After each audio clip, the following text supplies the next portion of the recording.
Hare Krishna.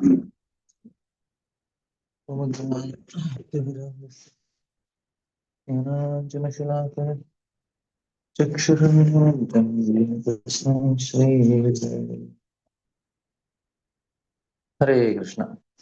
So we will continue our discussion. This is about Privarat Maharaj. Is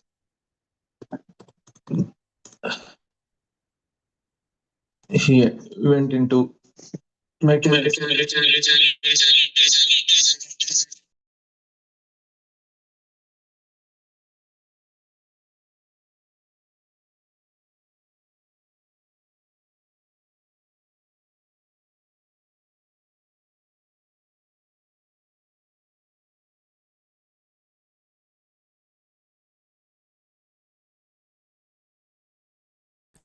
So he took up to materialistic life.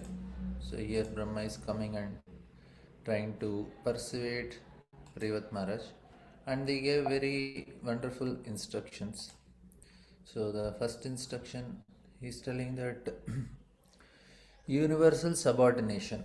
So we must carry out our duties of Varnashram Dharma like bulls obliged to move according to the directions of a driver pulling on ropes knotted to their nose. So the key principle is inevitability. One cannot avoid the supreme order by austerities, by Vedic education, mystic yoga, or physical powers. One at any cost have to follow the instructions of the Supreme Lord. And how do we know the instructions? That is what is Shastra. So the directions of the Vedas are the desire of the Supreme Lord. So this should be understood very clearly. So that was the first proposition. And then universal scale. Everyone from Lord Shiva down to ant must carry out the orders of Supreme Lord. And then the command is do not be jealous of the Supreme Lord. So this we understood. Why jealous? I want to do what I want. For me to follow authority is very difficult. That's the reason. And then the vision of a liberated, the blind man. So we are blind man. The Supreme Personality of Godhead has eyes. So we must conduct by Him. So this is what we should understand. It's not literal seeing, it's seeing through the Shastras. So we have to see the things through Shastras. Another analogy, a liberated soul accepts the body given by past karma but views the enjoyment and suffering like a person viewing a dream after waking up. He remains steadfast and does not work to achieve another material body. So this is what a realized person, he is not affected by what is happening, and this is how he sees the world. And then conquering the forest, Brahma's strategy says, even in the forest with one controlled, uncontrolled senses, fear the six co-wives, mind and senses. And the solution is a self-satisfied man in household life is like a king in the fortress. He conquers his powerful enemies within. So Priyavrat accepted the orders with respect, bowing to the superior authority. So he's telling accept material enjoyment because the Lord has ordered you to do. That's what Brahma is telling. So these are the few things which Brahma told to convince him. First is you have to follow the injunctions. Second is one cannot avoid the injunctions even with austerities, Vedic education. Another thing is telling even Shiva to ant. Everybody should follow. And the most important thing is don't be jealous. So that is the reason. If it is not happening according to my way, the tendency is we become very upset with that person. How can he do it to me like this? So the problem sometimes happens in the house, wife, husband, or mother-in-law. Why she is not allowing me to do the way I want? Then the daughter-in-law becomes jealous on mother-in-law, or mother-in-law becomes jealous on daughter-in-law. So this is basically the same reason, because if you don't let me do the way I want, automatically I try to uh, consider the other person as my enemy, right? So same thing here, Brahma is trying to tell Priyavrat Maharaj, don't be envious, don't be jealous of Supreme Lord. He is doing for your good only. So even if it is looking apparently that not according to my way, but it is good for you, so don't be upset like that. And then mm, our understanding the connection of us to the Supreme Lord is that he is uh, he is guiding all of us, so we don't know what is good for us. We will know only by the mercy of Supreme Lord. So this is another understanding. And then the analogy of the dream, even okay, but I am anyway getting into this entanglement, right? So how to understand that? Okay, if you are liberated, you liberated person, he will not get entangled. What he does, he sees things in relation to the he sees it's like a dream. You are going through a dream, you don't get affected by the dream. So you see that okay, it is not reality. Similarly, liberated person not reality, and he says even if you are going, if your senses and mind are not controlled, eventually they'll create a problem. They are like six co-wives. But if you are a satisfied man, even in household life also you will not have a problem. So that is the analogy that is given. So Privrat accepts. After accepting, then what all he does, we will come to that verse now. So here we have discussed that one who is satisfied in household life, who systematically conquers his mind and five senses like a king in his fortress who conquers his powerful enemies. After one has been trained in household life and his lusty desires have decreased, he can move anywhere without danger. So this is actually what Priyavrat is going to now surrender to the desire of Brahma, which is the desire of Lord. So Lord Brahma continued, my dear Priyavrat, seek shelter inside the opening in the lotus feet of the Lord, whose navel is like lotus. Thus conquer the six enemies, the mind and knowledge acquiring senses, after material enjoyment, because the Lord extraordinarily has ordered you to do this. So this is not an ordinary thing. This is an extraordinary thing, because Lord is personally want you to do. Because the Lord has extraordinarily ordered you to do. So you will thus always be liberated from material association and be able to carry out Lord's orders in your constitutional position. So there are three kinds of men within this material world. Those who are trying to enjoy their senses to the utmost are called karmis. Above them are the jnanis, who try to conquer the urge of the senses. And above them are the yogis, who have already conquered the senses. None of them, however, are situated in transcendental position. Only devotees who belong to the above mentioned group are transcendental. So here Mamcho Vyavicharena Bhakti Yogena Sevate. Prabhupada is quoting this verse and is telling that one who engages in full devotional service, he is actually transcending the modes. So here Brahma herein advised Privat to remain transcendental in the fortress, not of family life but of the lotus feet. Transcendental in the fortress, not in the family, but at the lotus feet of Lord. So here Abja Nabhangri Saroja. When a bumblebee enters the opening of the lotus flower and drinks its honey, it is fully protected by the petals of lotus. The bee is undisturbed by sunshine and other external influence. Similarly, one who always seeks shelter at the lotus feet of the personality of Godhead is protected from all dangers. It is therefore said in Bhagavatam, Samsas समाश्रिताये पदपल्लवप्लवं महत्पदं पुण्य यशो मुरारे भवां बुधिर्वत्स पदं पदं पदं पदं पदं यद्विपदं न तेषाम्.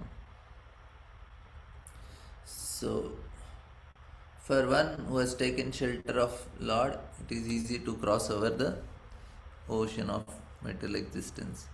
So our actual duty is to carry out the order of Supreme Lord. If we are fixed in our determination to carry out the supreme order, we are always secure, regardless of whether we are situated within hell or in heaven. Here the word the word Prakritim Bhajasva are very significant. Priyavrat refers to one's constitutional position. Every living entity has the constitutional position of being an eternal servant of God. Therefore, Lord Brahma advised Priyavrat, be situated in your original position. So, that is the point here.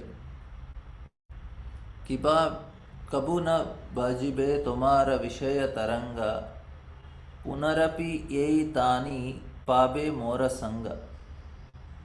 So this is Chaitanya Mahaprabhu. Devoting Krishna conscious movement are preaching all over the world in accordance to order of Sri Chaitanya Mahaprabhu. They have to meet many karmis, but by the mercy of Chaitanya Mahaprabhu, they are unaffected.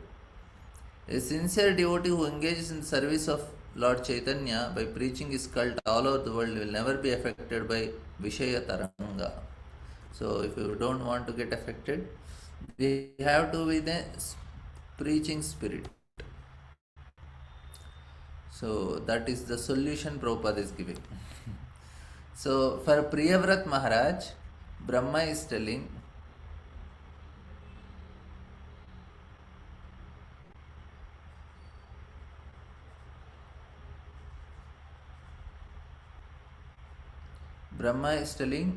don't take shelter and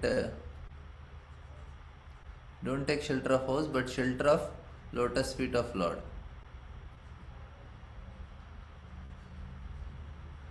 So this is what Lord Brahma told. Now Prabhupada is telling for us, Srila Prabhupada, now what is telling? How should I take shelter of lotus feet of Lord? Do preaching. So this is the solution which Prabhupada is giving us. So both for us, we should be in a missionary spirit. Preaching does not mean just speaking. Anything which is connected to helping in preaching. So missionary spirit is important.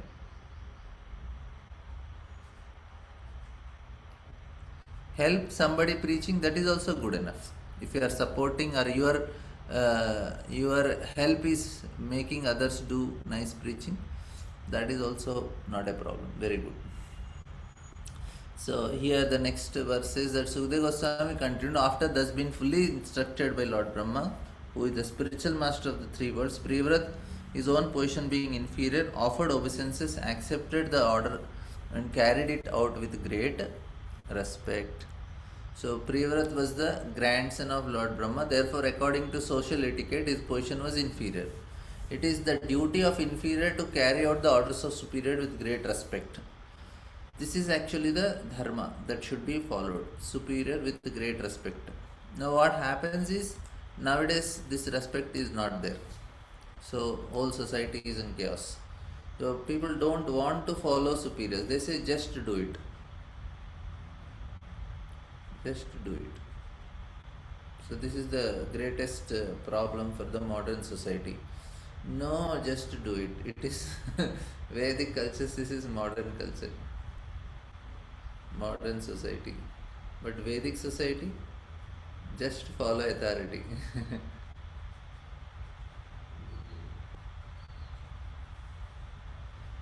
And why? How can you do it? Because culture of respect is there.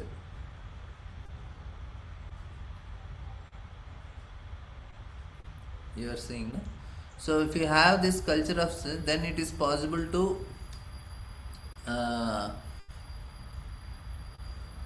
oh, I'm sorry. I am not sharing the notes.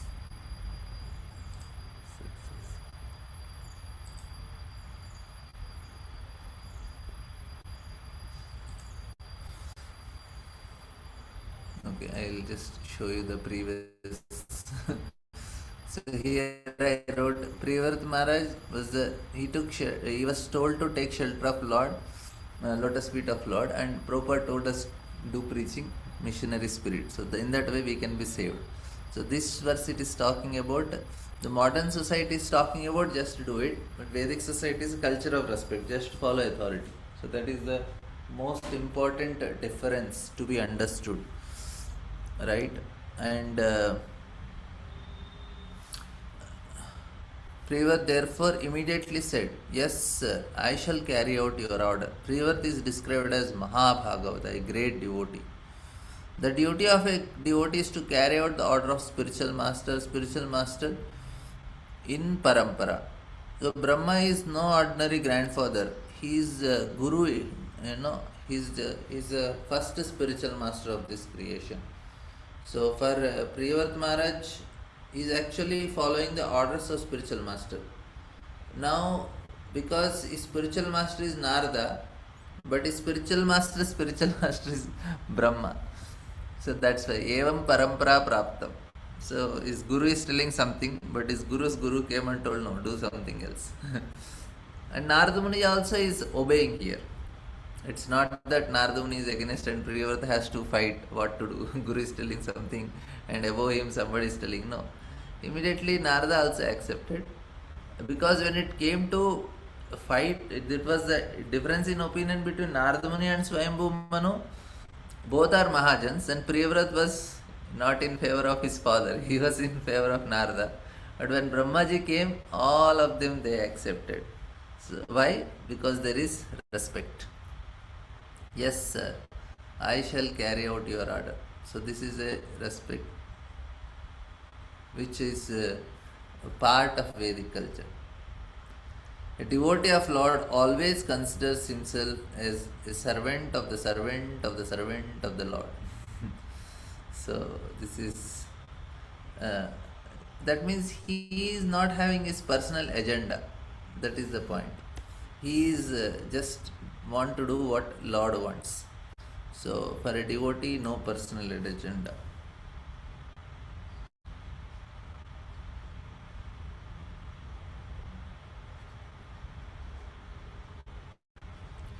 This is the more for a devotee.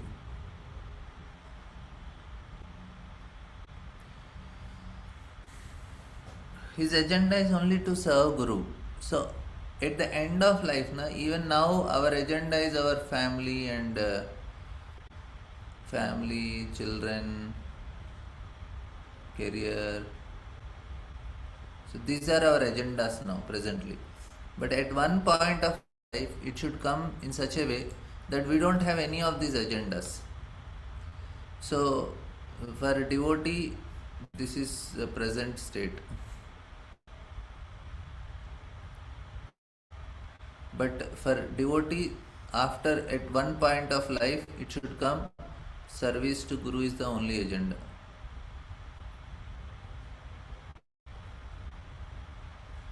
Now, this is also service to Guru only, but it is an indirect service.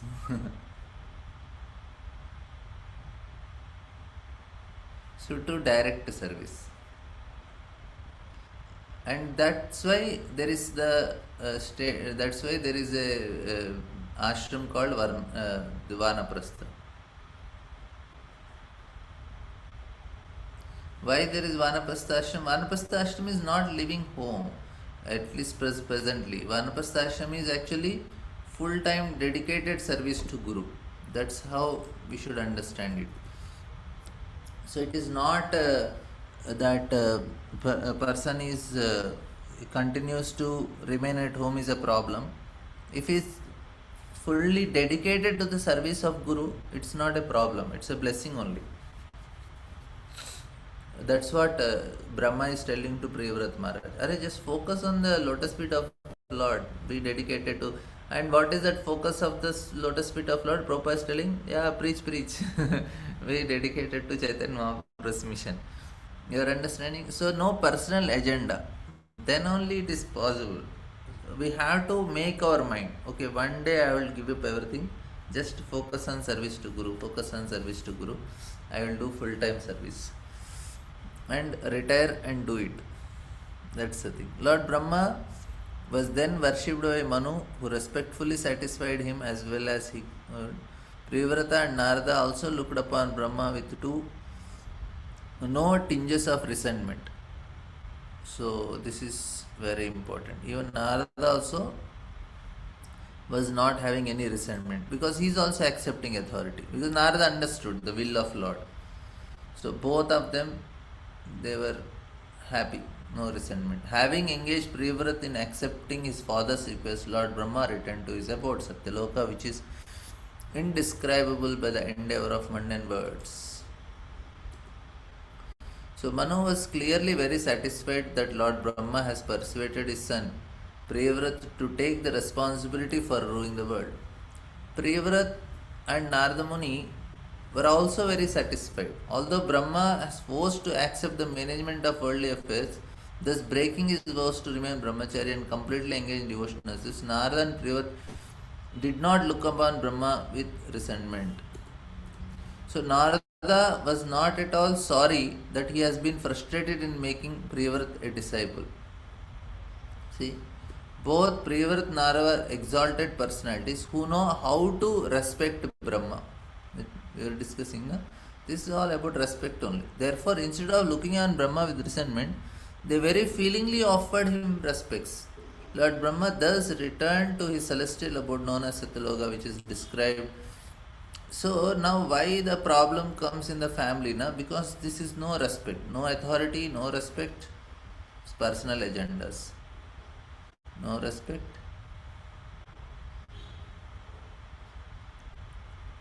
no authority,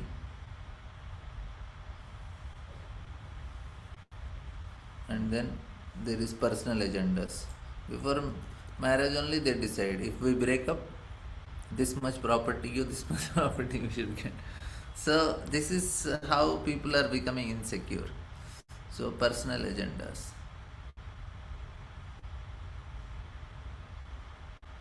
So they are not thinking of a whole family, they are thinking about their own things, and they don't want to accept another. They say everybody is equal.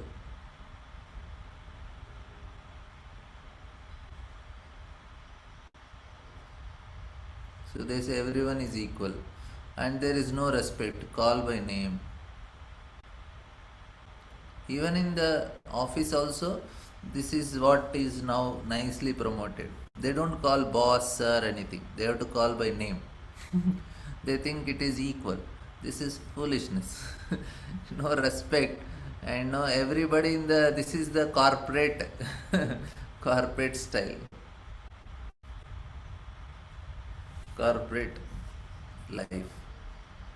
And now they are bringing this corporate life to the family life also.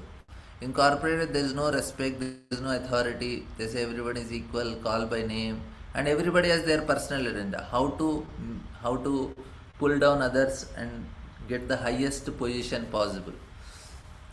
So then, how it will work? It will not work only. So now the career of Priyavrat Maharaj, he want to make a career of brahmacharya, and Narada Muni wanted to make him uh, his disciple. So it is actually a career problem for both of them. But they are not in a corporate world where you don't respect authority, no, and you have your own agendas, nothing like that. So they just accepted, okay, we'll take a different career. Now, Brahma is not giving any remuneration. There is no salary, there is no appraisals, nothing. But still they are ready to do it. Why?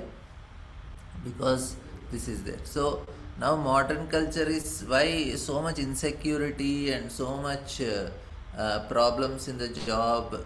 All these things is because there is insecurity in job. There is insecurity of job. There is also no job satisfaction.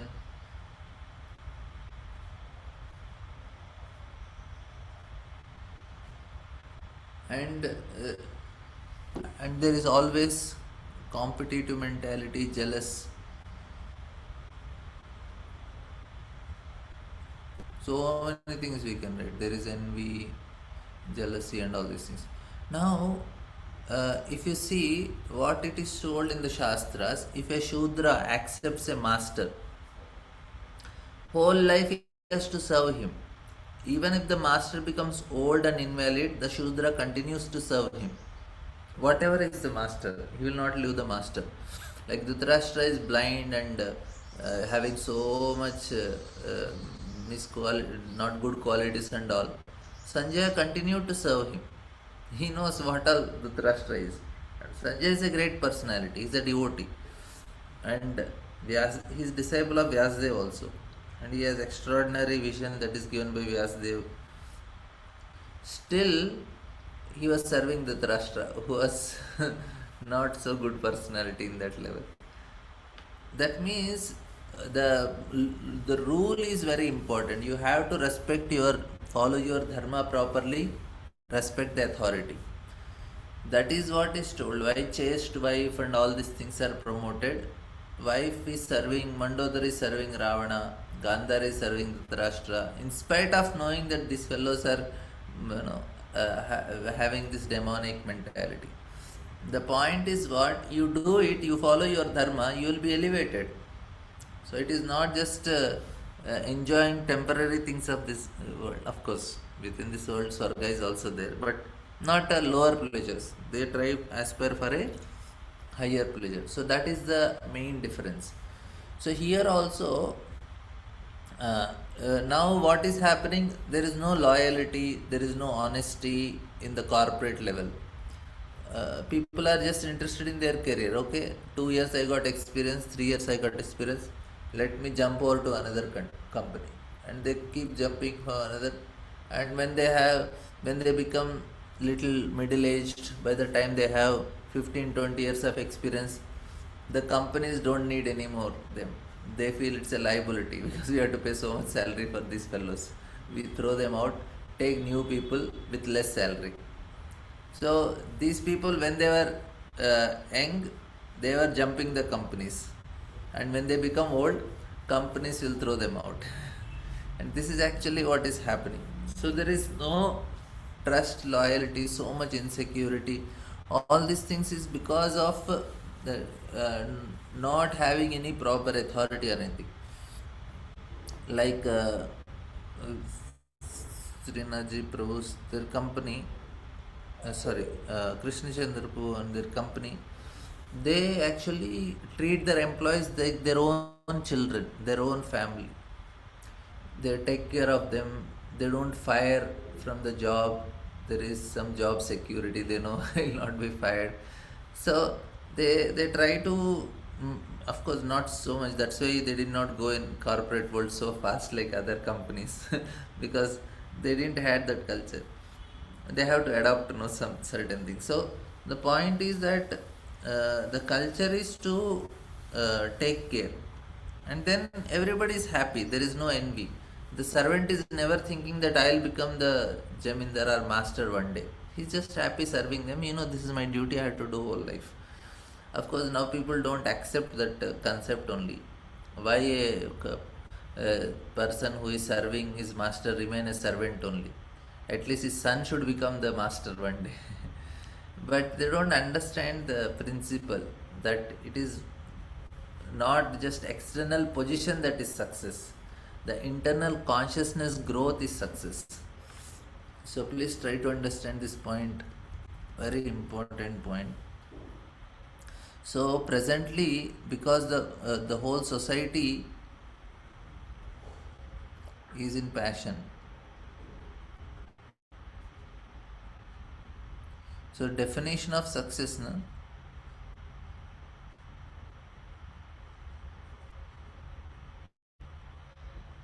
So definition of success is how much it's all external growth.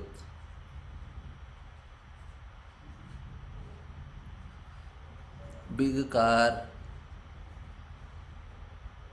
buildings, and other things. But now in the previous ages, in the Vedic time, what is success? Success is internal growth.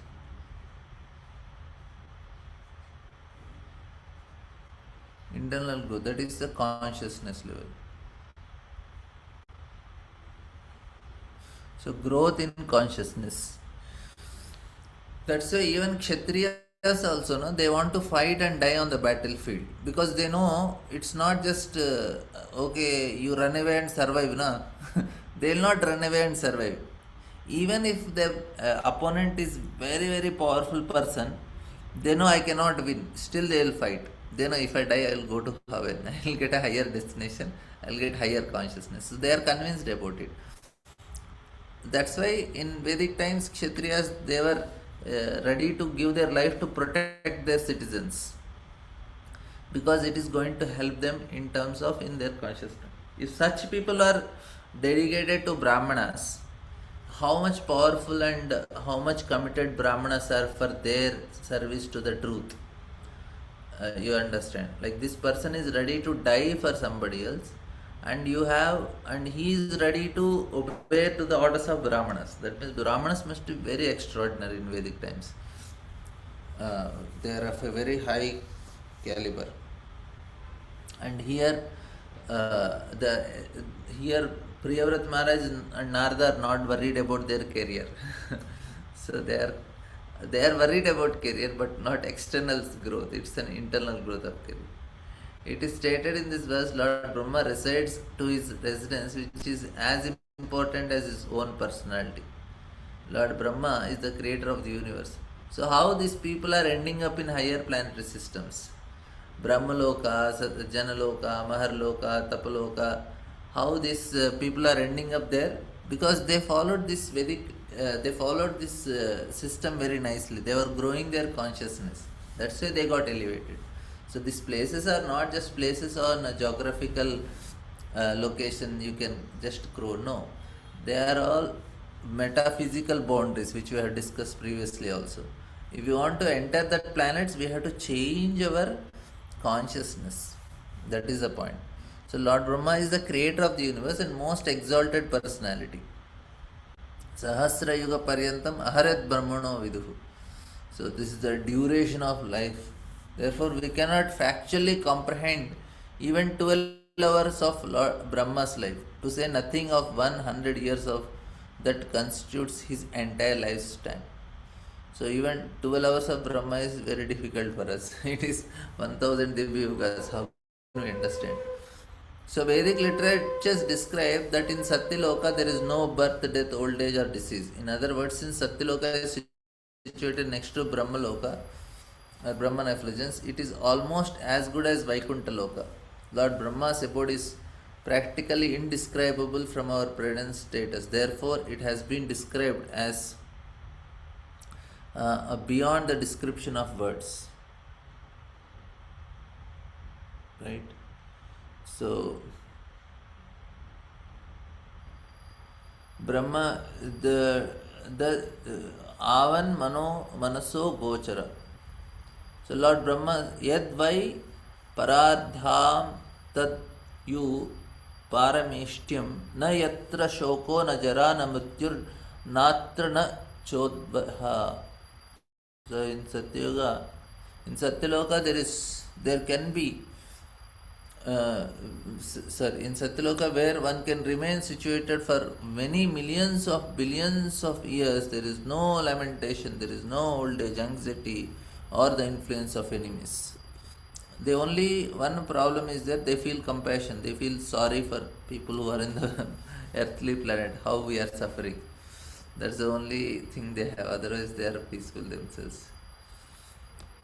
And Swayambhu Manu was practically hopeless because such a great personality as Narada was instructing his son. Sorry. Swayambhu Manu was thus assisted by assistance of Lord Brahma, thus fulfilled his desire. With the permission of great sage Narada, he delivered to his son the governmental responsibilities for maintaining and protecting all the planets of the universe. He thus achieved relief from most dangerous poisonous ocean of material desires. So what is the problem with Swayambhu Manu? He want to retire. But he need to give up his responsibility to somebody to retire. And whom he can give? He has to give to a qualified person. And he sees his son is the most qualified. That's why he gave him and left. So Swayambhu Manu want to have his career right. He cannot live continuously engaged in the family affairs. So he want to retire, but he don't want to be responsible retirement. He will want to do it in a responsible manner. And how did he do it?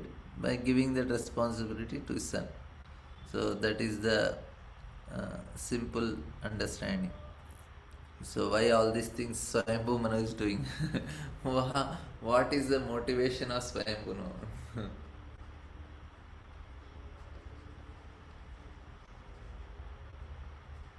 What is the motivation of Swayambhu Manu?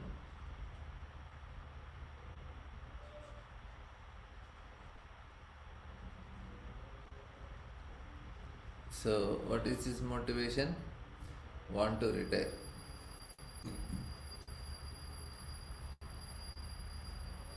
From family life.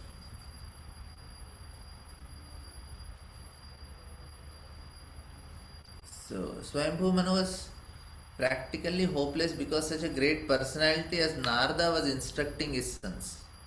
Priyavrat not to act. Now he was very pleased that Lord Brahma has interfered by inducing his son to accept the responsibility for ruling the government of universe. From Bhagavad Gita we get information that Vaivasvata Manu was the son of sun god and that his son Maharaj Ikshvaku ruled the planet Earth. Swayambhu Manu, however, appeared to have been in charge of this entire universe and he entrusted his son Maharaj Privat the responsibility for maintaining and protecting all the planetary systems. So Brahma did this job. Dhara Mandala means planets. This Earth for instance is called Hara Mandala. Akhila means however all of universe. It is therefore difficult to understand where Priyavrat Maharaj is situated, but for this illustrate his position certainly appears greater than that of Ikshvaku, for he was entrusted with all the planetary systems of the universe. So there were different personalities with different. They are not made of like earth, water, fire like us. They are of a higher composition. That's why they are able to stay at that level also. Even physically also, demigods will not have body which is suffering like this with all types of problems. So they are more than demigods. So their bodies must be much more subtler, which we cannot understand so easily. Because scientists say without oxygen people cannot survive. That is not true actually. That is only for human body. There are other types of bodies which can survive. Even scientists also understood there are microbes in the fire, in the dead of the ocean, and so many other places. Everywhere, Sarvagatha, everywhere living entities are there. Everywhere there, but everywhere oxygen not there. How they are surviving is. So here they are of a different quality, personalities. You should not get confused. How is it possible he is having a chariot which is going which is going to do in further? We should not get surprised with all these things. That is very much possible. So now here another significant statement is that Swayambhu Manu took great satisfaction after denigrating the responsibility for ruling all the planetary systems of the universe. At present, politicians are very eager to take charge of government and they engage their men in canvassing from door to door to get votes to win the post of president or a similar exalted office. On the contrary, however, herein we find that King Priyavrata had to be persuaded by Lord Brahma to accept the post of emperor of the entire universe. Similarly, his father Swayambhu Manu felt relieved to entrust universal government. Thus it is evident that kings and executive heads of government in Vedic age never accepted their position for sense gratification. Such a nice point proposed. Because they are doing it as a responsibility. It's not for sense gratification. So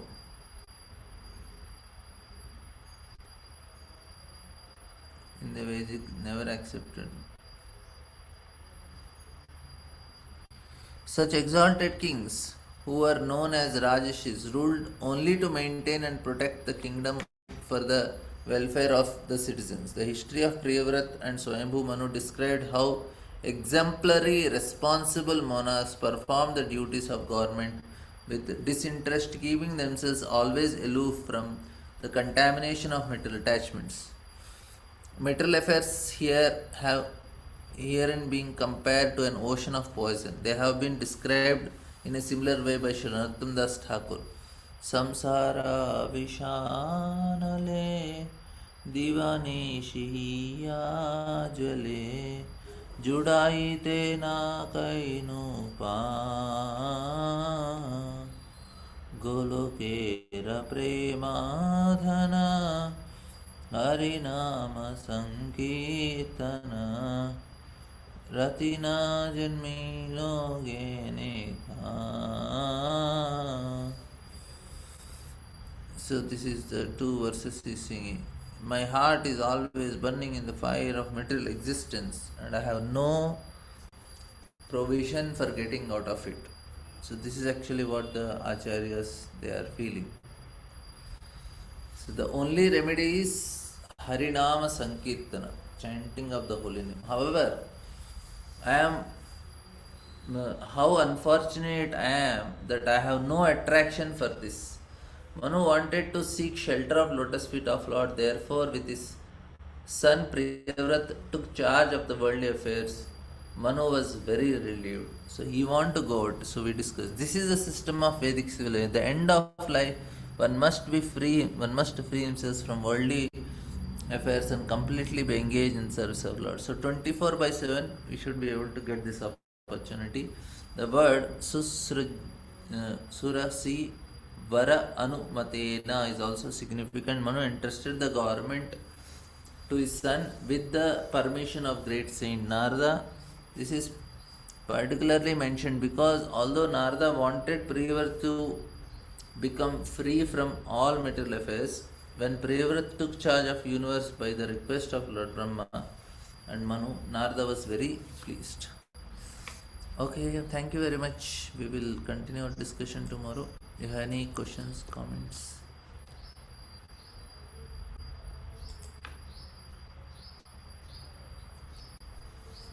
Okay, you are okay with this method? You have any comments, suggestions? You can let us know.